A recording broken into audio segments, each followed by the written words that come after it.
Bom dia a todos. Tudo em paz? Coloca a mão no ombro da pessoa que está do seu lado e fala assim: que a paz do Senhor esteja sobre sua vida, meu irmão. Eu chamei, intitulei essa palavra como a ceia da reconciliação. Todos receberam? Sim. Eu intitulei essa palavra como a ceia da reconciliação. Lucas 15, 24 fala assim: pois este meu filho estava morto e voltou à vida, estava perdido e foi achado. E começaram a festejar o seu regresso. Esse texto tem um contexto, está em Lucas capítulo 15, tá certo? É uma parábola muito conhecida, que é a parábola do filho pródigo. Onde é abordado o exemplo de uma família, nessa parábola. Onde um pai tinha 2 filhos. O filho mais novo, em certo momento, ele pede a herança para o pai. Né? E essa herança, por incrível que pareça, afastou o filho da presença do pai. Né? E esse afastamento trouxe problemas, consequências na vida desse filho. E é disso que eu queria estar falando um pouco nessa manhã. Tá certo?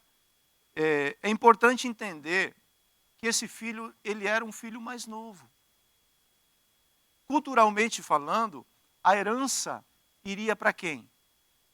Ao primogênito. De 3 partes, ele iria receber uma parte só. A unção, a porção dobrada, seria do filho mais velho. E algo muito forte também é que esse filho pede. Ele fala: pai, eu quero. Ele não pede, ele exige a herança com o pai em vida. Naquela cultura isso era muito forte. Imagina hoje um filho chegar para você e falar: pai, eu quero. Né?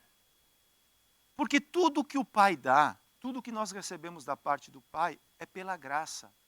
Não é por merecimento, é porque o pai nos amou. É porque o pai nos ama. Por isso ele nos dá uma herança. O reino de Deus fala de herança.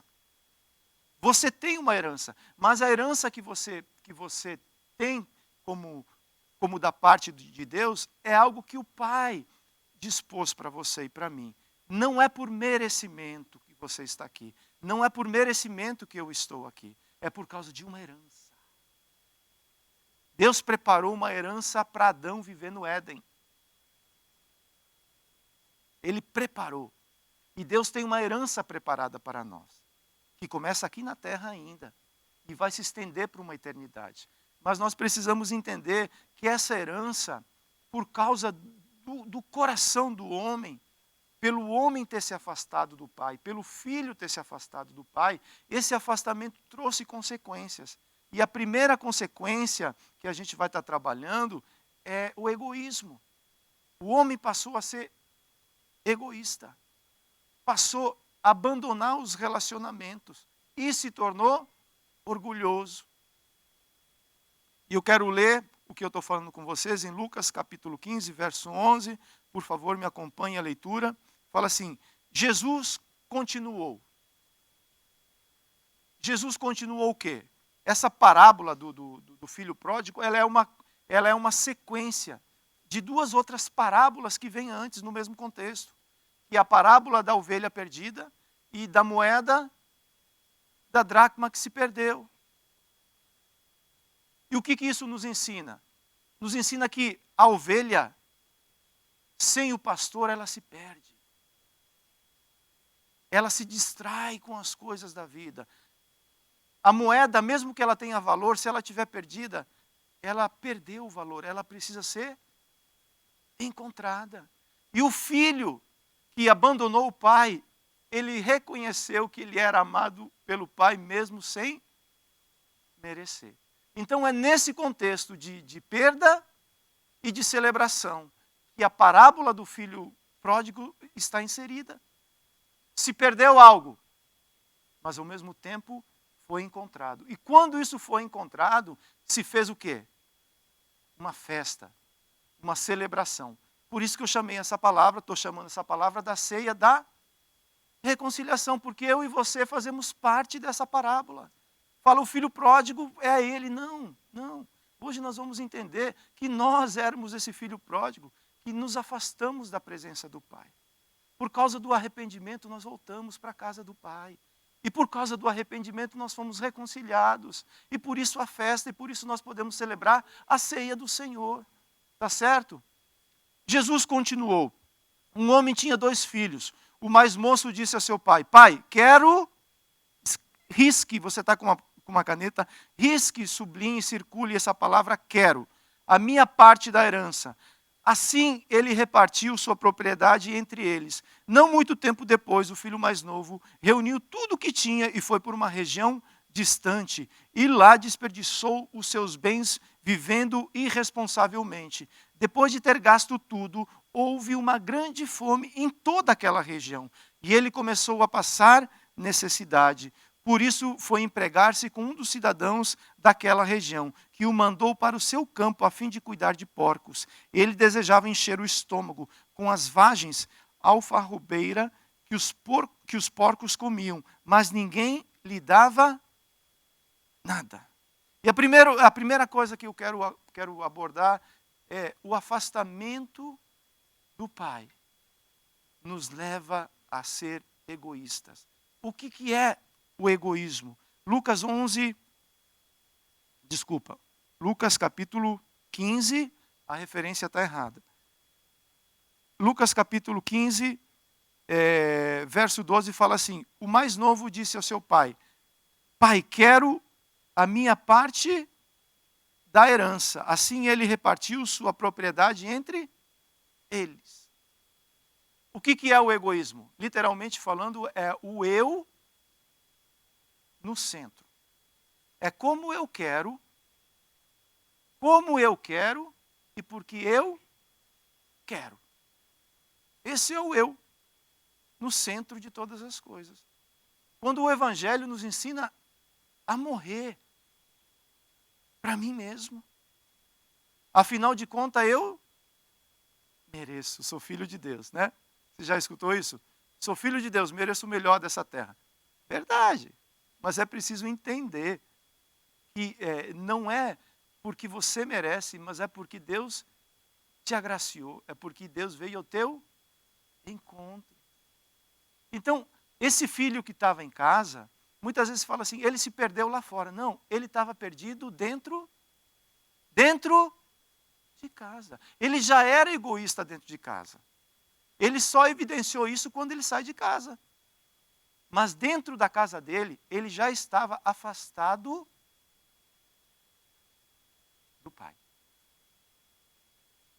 Então, a primeira coisa que nós precisamos entender, o afastamento me torna egoísta. As minhas decisões passam a ser baseadas por causa do meu eu. Eu estou bem, eu faço. Se eu não estiver bem, eu não faço. E ai de quem falar alguma coisa. É necessário tirar isso do nosso coração. Mais na frente, eu quero aplicar o antídoto dessas coisas. Segunda coisa, abandono. Lucas 15, 13 fala assim, não muito tempo depois o filho mais novo reuniu tudo o que tinha e foi para uma região e lá desperdiçou os seus bens vivendo irresponsavelmente. O abandono é um golpe muito complicado na vida de qualquer pessoa. Quem passou por um abandono sabe o que eu estou falando. O Denis mencionou aqui, né, sem querer, o meu exemplo. Quando Jesus morreu, os discípulos se sentiram órfãos, abandonados pelo seu Senhor. E o que eles fizeram? Ficaram desnorteados. Ficaram sem saber como agir naquele momento.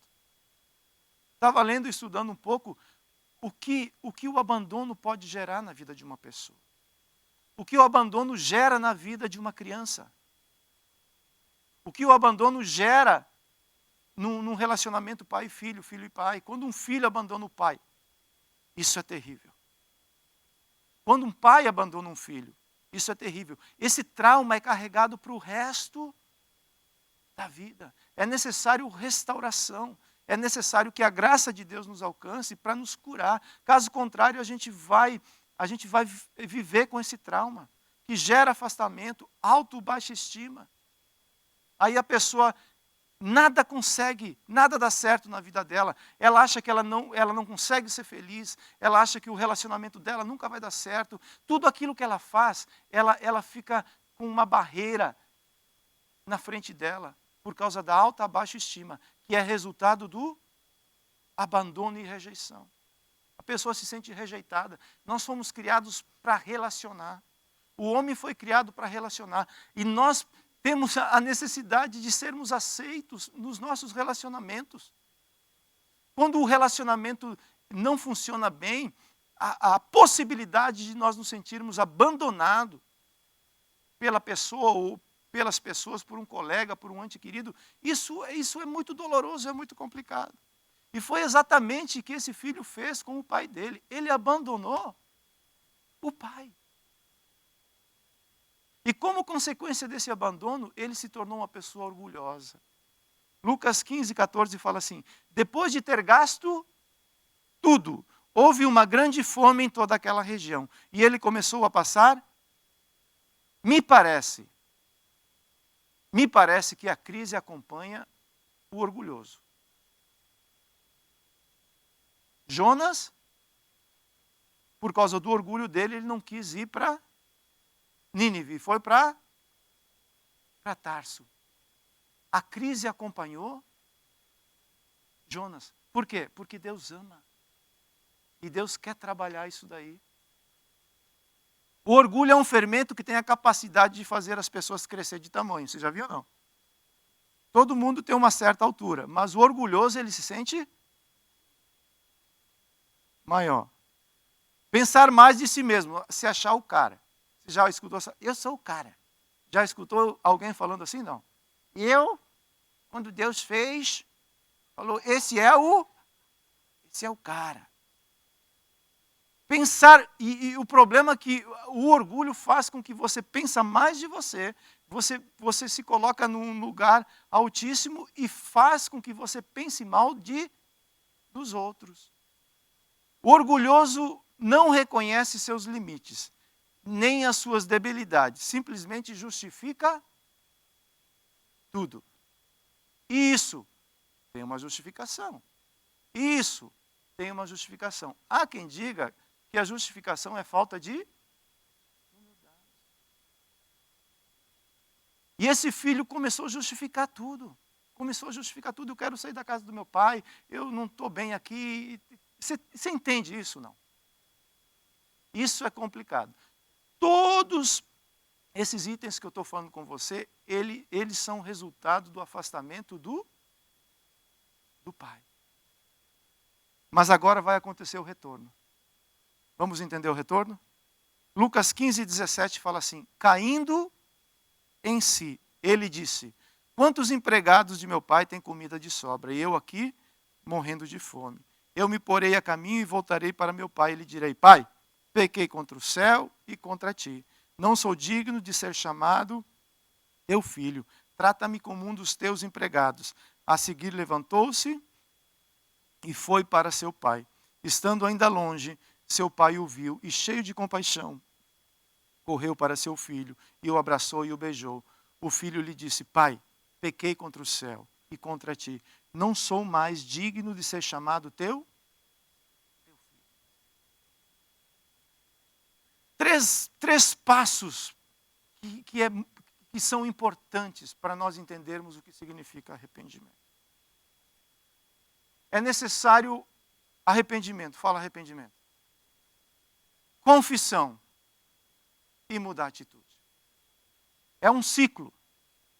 É como se você estivesse querendo chegar em Miami e você está pegando a 95 sentido norte.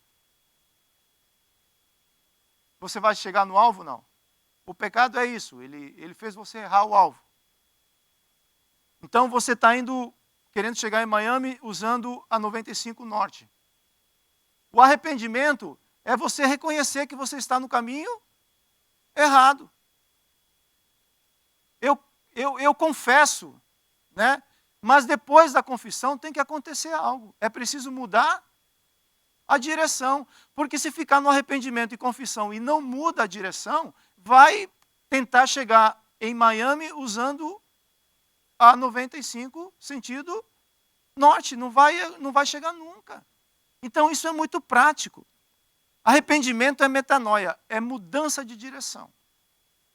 Mudança de pensamento. Eu tenho que mudar a minha mente. Eu me converti com 18 para 19 anos. E com 18 anos, a minha mente foi formatada de uma maneira. E uma coisa que foi muito colocada dentro de mim é: você não pode perder nem para o ímpar. Porque eu estava sendo programado para quê? Para competir. Então, filho, se empatasse, você estava no lucro. Porque eu ia lutar para vencer tudo. Foi formado em mim um caráter. E quando eu começo a andar no Evangelho do Reino, nasceu um novo baby. Mas a mente, ela é velha. Precisa passar pelo processo de quê? Mudar a mente. Por que Jesus tinha tanto problema com os fariseus, os saduceus, todos os eus? Porque eles tinham conceitos sem a mente ser transformada. E Jesus ensinava, mas eles não entendiam porque a mente não compreendia. É a mesma coisa hoje, nós estamos falando aqui do Evangelho do Reino, mas dentro de você existe a sua mente foi formatada de uma maneira que tem coisas que você absorve e tem coisas que você rejeita. Lucas 15, 17 fala assim: caindo em si, ele disse: quantos empregados de meu pai têm comida de sobra e eu aqui morrendo de fome? Efésios 4, 23. A serem renovados no modo de pensar. Segunda coisa interessante para o retorno, confissão, é declaração e reconhecimento. Por que a Bíblia nos ensina a pedir perdão e nos ensina a confessar os nossos pecados? Porque o arrependimento vai te levar a você declarar, a você falar algo. Não, eu te perdoei no coração. Sim, eu sei. Mas é necessário declarar. É necessário falar para retirar a legalidade que foi dada. Salmo 51, verso 17 fala assim: ó Deus, o meu sacrifício é um espírito humilde. Tu não rejeitarás um coração humilde e arrependido. É quando você entra neste lugar falando que você errou. Mas junto com você não pode entrar a justificação. Você não pode dizer, eu fiz isso por causa desse. Isso já está no nosso DNA. O coração humilde é aquele que reconhece que está onde está, porque caminhou pelos seus próprios passos. E por isso confessa. Confessar é declarar a sua fraqueza. Fala assim, confessar é declarar a minha fraqueza. Quando você vai para o médico e você confessa aquilo que está acontecendo com você, você está declarando o quê? No teu corpo existe uma parte que está fraca e precisa ser fortalecida. Terceiro lugar, uma vez que eu me arrependo, uma vez que eu confesso, agora eu mudo. A mudança de atitude é um resultado desse processo. Não existe mudança de atitude sem passar por esse processo. A metamorfose, a mudança de atitude, ela passa por esse caminho. Lucas 15, 19 fala assim: não sou mais digno de ser chamado teu, trata-me como um dos teus. Mudou o discurso ou não mudou? Leia esse verso, por favor, 19.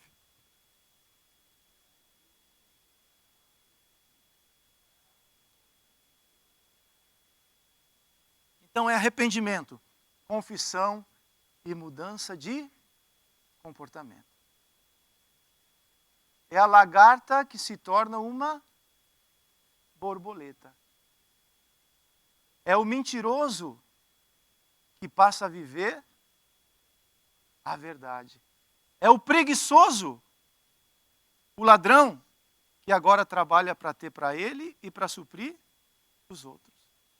É o filho que estava fora de casa e que se torna um discípulo ou uma ovelha.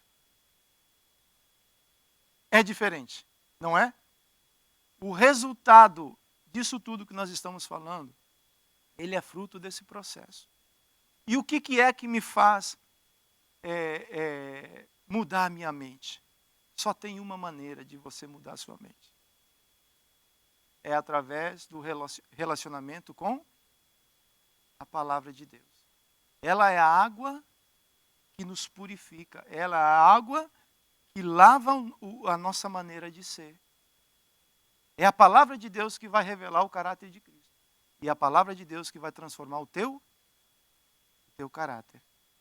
Por isso, a leitura bíblica não é uma opção. Ela é necessária para quem quer passar por esses processos. Tá certo? E agora eu quero aplicar essa palavra na reconciliação. Uma vez que eu entendo o que o afastamento gera, o arrependimento me aproxima e me leva de volta ao relacionamento com o Pai. Uma vez que eu passo a me relacionar mais uma vez com o Pai, acontece a reconciliação. Nós fomos reconciliados através de Cristo Jesus novamente ao Pai. Esse filho, através do arrependimento, mais uma vez voltou a ter relacionamento com o Pai. Houve uma reconciliação. Lucas 15, 22 fala assim: mas o pai disse aos seus servos: depressa, tragam a melhor roupa e vistam nele. Coloquem um anel no seu dedo e calçados em seus pés. Tragam um novilho gordo e matem-no. Vamos fazer uma festa e alegrar-nos, pois este meu filho estava morto e voltou à vida. Estava perdido e foi achado. E começaram a festejar o seu regresso. E agora aqui eu quero, de maneira prática, aplicar, uma vez que você é reconciliado, o que acontece com você? Você recebe roupas novas. Lucas 15, 22, a parte A fala assim: mas o pai disse a seus servos: depressa, tragam a melhor roupa e vistam nele. Efésios 4, 22, o mesmo contexto do versículo anterior que eu li. Quanto à antiga maneira de viver, vocês foram ensinados ao quê? A despir-se do velho homem, que se corrompe por desejos enganosos. E fazer o que agora? Do novo, criado para ser semelhante a Deus em justiça, em santidade, provenientes da verdade. Tira a roupa velha, muda a mente, veste a roupa. Fala assim comigo: tira a roupa velha, muda a mente e é revestido do novo. Essas são as roupas novas que esse filho foi revestido. Essas são as roupas que eu e você fomos revestidos. A veste significa justiça. É provida por intermédio de Jesus Cristo. Em Cristo são retiradas as vestes velhas do pecado e nos revestimos de uma nova maneira de pensar e agir. Ou seja, passamos a viver de maneira agradável a Deus. Você imagina como aquele filho voltou para casa, como ele estava vestido? A Bíblia fala que ele estava cuidando de... Alguém sabe o que é um porquinho? Não. E como o porquinho vive? E normalmente o lugar onde o porquinho vive não é muito agradável, é? O Mazinho falou com muita convicção que não é. Esse filho chegou em casa maltrapilho, roupa rasgada, cheirando mal. O que o pai faz? Abraça, beija e dá um grito: ei, traga as vestes novas. Porque esse meu filho vai se vestir de maneira digna. É meu filho. 2 Coríntios 5, 21 fala assim, Deus tornou pecado por nós, aquele que não tinha pecado, para que nele nos tornássemos justos de Deus. Vestes novas, fala disso, que nós fomos justificados em Cristo Jesus. Você está aqui hoje vestindo de uma roupa, né? Bonita. Mas é de outra roupa que eu estou falando. São as vestes de justiça do santo. Quando o filho volta para casa, ele recebe essas vestes. Ele é um príncipe na casa do pai. Segunda coisa que acontece, depois de ser vestido, ele recebe um anel. Lucas 15, 22, a parte B fala assim, coloque um anel em seu... Aquele filho perdeu a aliança. Ele perdeu a aliança. Ele tinha se afastado do pai. A comunhão que ele tinha com seu pai se foi. Assim como muitas vezes nós também fazemos. Nos divorciamos de Deus. Por seja qual for a situação. Nos afastamos. Estou brigado com Deus. Porque Deus não fez isso, aquilo, aquele outro, aquele outro, aquele outro. Mas é necessário entender que o arrependimento, ele nos aproxima novamente de Deus. E quando nós nos aproximamos de Deus, essa aliança é colocada novamente. Voltamos a reatar a aliança que foi perdida lá no Éden. Em Cristo, nós temos hoje, mais uma vez, essa oportunidade de andarmos com aliança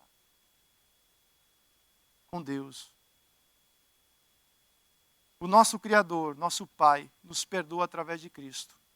Através do seu sangue, hoje temos uma nova aliança com... Olha que aliança que ele fez conosco. Efésios 2,6. E juntamente com ele, quando a aliança ela é refeita, você passa a ter o quê? Um relacionamento com Deus. Por que o marido anda com a esposa ou vice-versa? Por causa de um pacto, por causa de uma aliança. Todo afastamento é um mau sintoma. Todo afastamento é um mau sintoma. Quando o marido se afasta da mulher por algum motivo ou vice-versa, pode checar, tem alguma coisa errada. Estava na sexta-feira andando com um general contractor, checando o trabalho, e ele falou assim, I can live in this house. Eu falei, me too. Uma casa grande. Daí ele falou assim, a minha esposa vai morar nessa parte da casa, eu vou morar na outra parte da casa. Eu falei, no, I don't like that. Ele falou, how come? Eu não gosto nem de cama grande. A gente passou férias há 2 semanas atrás, e para conversar com a minha esposa tinha que mandar um texto na cama, porque a cama era tão grande que o eco era maior. O afastamento, ele não é um bom sintoma. E esse filho precisou botar novamente a aliança do dedo. Juntamente com ele, nos ressuscitou e nos fez assentar nos lugares celestiais em Cristo. Essa é a aliança que Deus tem com você. Quando ele morreu, ele foi assentar à direita de Deus? Pai. Quando você ressuscitou, você se assentou juntamente com ele nas regiões celestiais. Não importa, ele estava falando assim para o filho, filho, não importa de onde você está vindo. O que importa é onde você vai ficar comigo. Aonde você vai andar comigo. Terceiro lugar, sandálias. Calçados em seus pés. Lucas 15, 22, a parte C. Somente os senhores e os filhos calçavam os pés com sandálias. Os escravos andavam de pés descalços. Quando o pai do filho pródigo diz ao seu servo para colocar a sandália nos seus pés, ele estava devolvendo a herança ao filho que tinha perdido novamente. Porque só andava com sandálias quem era filho ou era senhor. E hoje, essa sandália chegou até nós. Você imagina o quanto isso foi constrangedor para aquele filho. Ele tinha perdido a parte dele da herança. Mas ele se esqueceu que a herança do pai é grande. A herança do pai é grande. E quando ele sabia o que estava acontecendo, quando o pai chega e fala assim, coloca umas sandálias nos pés dele, ele sabia o que ele sabia o que o pai estava fazendo. Ele fala, pai não. Você está devolvendo a minha herança, pai. Por que você está fazendo isso? Você não entende, filho. Mas receba de volta a herança que eu tenho preparado para você. É reconciliação. Não é por merecimento. É porque ele nos ama. Ele deu roupas novas. Ele te deu um anel e colocou sandálias nos teus pés. Efésios 5,15. E tendo os pés calçados com a prontidão do Evangelho, como você deve andar? Com a prontidão do Evangelho. Você é filho desse Deus que é Deus de paz. Por onde você andar, é dessa maneira que você deve caminhar. Onde colocar a planta dos teus pés, aquele lugar é um lugar bendito. Aquele lugar é um lugar abençoado. A tua casa é um lugar abençoado. Este lugar é um lugar abençoado, porque onde você chegar, naquele lugar chegou um príncipe de Deus, chegou alguém que carrega paz sobre a vida dele. Não é por merecimento, é porque o príncipe da paz derramou paz sobre você. E por causa disso você dá paz, você multiplica a paz na vida das pessoas. É diferente, não é? E a última situação que aconteceu uma celebração. Lucas 15, 24. Pois este meu filho estava morto e voltou à vida. Estava perdido e foi. E começaram a festejar o seu regresso. Que coisa linda. Né? Por isso que a Bíblia diz assim, que a festa, quando um, quando um pecador se arrepende. Porque o Filho do Homem veio buscar e resgatar aquilo que se havia perdido. Quando um filho volta para a casa do pai, a festa. E a Bíblia diz que uma alma vale mais do que o mundo inteiro. Toda essa reconstituição, toda essa restituição que o filho recebeu não se compara com a vida do filho. Porque a vida desse filho, valia mais do que todos esses pertences que o pai estava dando a ele. Lucas 15, 24. Pois este meu filho estava morto e voltou, estava perdido e foi, e começaram a festejar o seu regresso. Para comemorar a volta do filho perdido, seu pai manda matar um novilho especial e convida a todos para este momento de celebração. Isso nos remete a Cristo, que às vésperas da sua crucificação reúne seus discípulos para celebrar a Santa Ceia. Essa é a ceia da reconciliação, onde aquele que estava perdido volta para casa.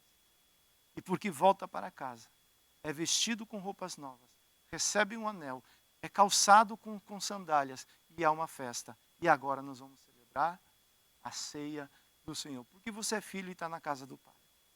Amém? Eu espero que você tenha entendido. Eu espero que eu tenha entendido essa palavra. Que você é um filho. Eu não sei como você está.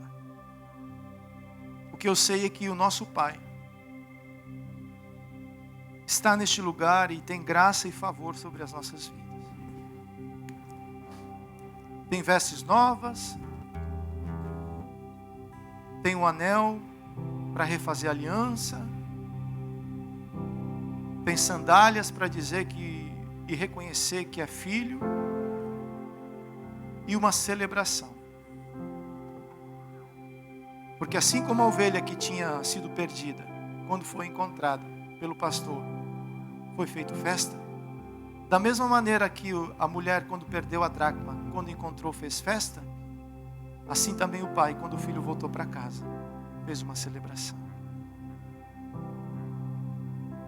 Que o Senhor te abençoe, que o Senhor guarde o teu coração. Que o Senhor renove sobre você a sua identidade. Você é filho. Você é filho.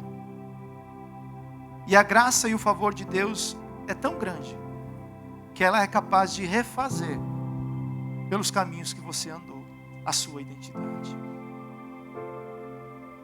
Deus, no nome de Jesus, muito obrigado porque somos filhos de Deus.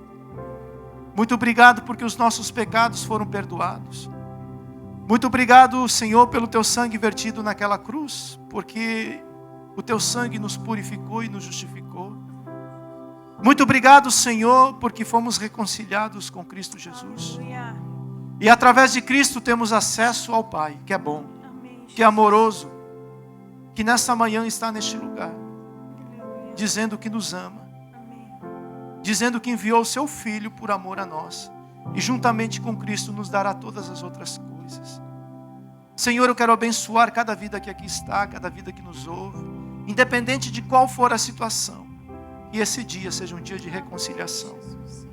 Um dia, Senhor, onde nós possamos reconhecer, Pai, nos arrepender daquilo que for necessário, mudar a nossa atitude, receber vestes novas, receber o abraço do Pai, e como corpo, Senhor, que estamos conectados no cabeça que é Cristo Jesus. Agora, Senhor, nós podemos fazer parte dessa celebração, que é a ceia do Senhor. E a tua palavra diz que nós devemos fazer isso em memória de Cristo, até que Cristo venha. Um dia, essa ceia que nós estamos fazendo aqui nessa terra, nós iremos fazer nas bodas do Cordeiro. Aleluia. Onde Ele, o Cordeiro de Deus, aquele que tirou todo o pecado do mundo, estará sentado à mesa com nós, partindo o pão e celebrando através do seu sangue a vitória que foi dada à igreja. Nós te louvamos, Senhor, porque o teu sangue tem poder. Nós te adoramos, Senhor, porque a tua igreja avança. Nós te adoramos, Senhor, porque não há limites, ó Deus, para a reconciliação. Um coração contrito e quebrantado o Senhor não rejeita, Pai. E é no nome de Jesus que nós te louvamos nessa manhã. Que nós, Pai, possamos ser encontrados por Ti, meu Deus. No nome de Jesus, abençoe a todos. Abrace a todos nessa manhã. Que todos, ó Pai, nessa manhã possam se sentir filhos, abraçados pelo amor e pela graça do Pai. No nome de Jesus. E nós te louvamos. Recebe a nossa gratidão. Recebe o nosso louvor. Recebe, Deus. A tua obra, Senhor, naquela cruz valeu a pena. Nós somos o resultado, Senhor, da tua morte e da tua ressurreição. E nessa geração, Senhor, nós queremos clamar pelo teu reino, queremos clamar pelo teu amor, queremos clamar pela tua vida, Senhor, nessa geração. Que venha o teu reino, estabeleça o teu governo, estabeleça, Senhor, a tua vontade sobre as nossas vidas, Pai, na autoridade que há no nome de Jesus. E enquanto nós estamos celebrando a ceia, queremos declarar que onde há enfermidade, a cura chega, Senhor, em nome de Jesus. Onde há enfermidade emocional, que a cura das emoções sejam tocadas, Pai. Onde há necessidade espiritual, que o Senhor esteja, Senhor, tocando nas nossas vidas. É um dia de reconciliação, é um dia de restauração, porque o filho volta para a casa do Pai, o filho volta para o relacionamento. Aqueles que têm se afastado do relacionamento com o Pai, o Pai te chama nesse dia para voltar. a se relacionar com Deus. A restauração é resultado da reconciliação com o Pai. Fomos reconciliados e restaurados em Cristo Jesus. No nome de Jesus, que seja um dia, Senhor, onde as alianças, Pai, voltem a ser firmadas diante do Senhor. E eu te peço, meu Deus, que a celebração, que a festa, que a alegria chegue, Senhor, em cada coração. Tempo de celebração, tempo de nos alegrarmos, tempo de reconhecermos que o Senhor é bom, tempo de sabermos que o Senhor tem cuidado de nós. A alegria do Senhor será a nossa força, no nome de Jesus. Que Deus te abençoe, que Deus te abençoe e que Deus te abençoe no nome de Jesus.